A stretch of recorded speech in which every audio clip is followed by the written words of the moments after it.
Sir William Balfour, of the family of Balfour of Pitcullo, Fife, Scotland, was a general of the parliamentary forces during the English Civil War. Balfour appears to have been born before the accession of James I to the English throne in 1603, for in 1642 he obtained a naturalisation bill. He entered Dutch service in the Dutch States Army during the 30 Years' War, fighting with the Scottish Brigade until 1627.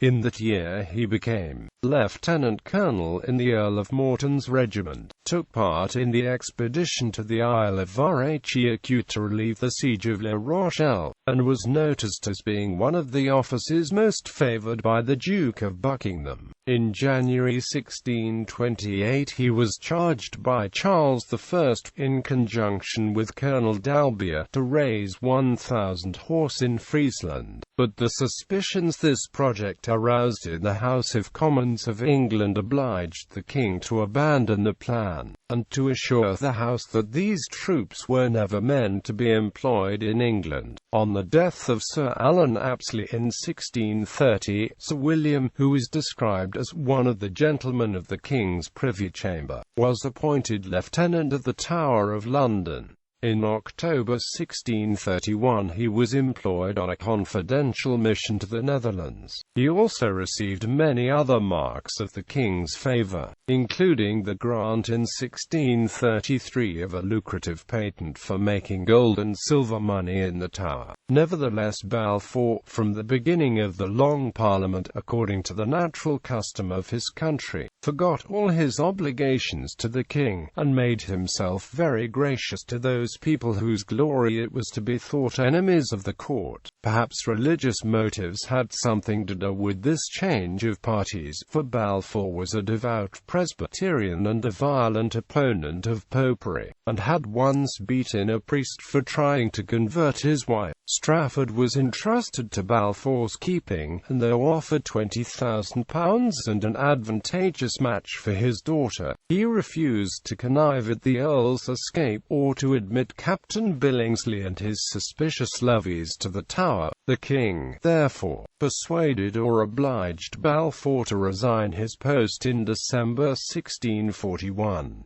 The accounts given of the causes of this resignation differ considerably. When the Parliament raised an army, Sir William was appointed Lieutenant General of the Horse, under the nominal command of the Earl of Bedford. He commanded the reserve at the Battle of Edgehill, broke several regiments of the King's Foot, and captured part of his artillery. Ludlow describes him spiking the King's guns with his own hands, and all accounts agree in praise of his services. He did not take part in the First Battle of Newbury, having gone abroad to try the waters on account of his health. In the spring of 1644 he was detached from the Army of Essex with 1,000 horse to reinforce Waller, and shared the command at the victory of New Alresford. His letter of 30 March 1644 to Essex, relating the battle, was ordered to be printed. He then rejoined Essex, accompanied him into Cornwall, and took Weymouth and Taunton. When the infantry was forced to surrender, he broke through the king's lines,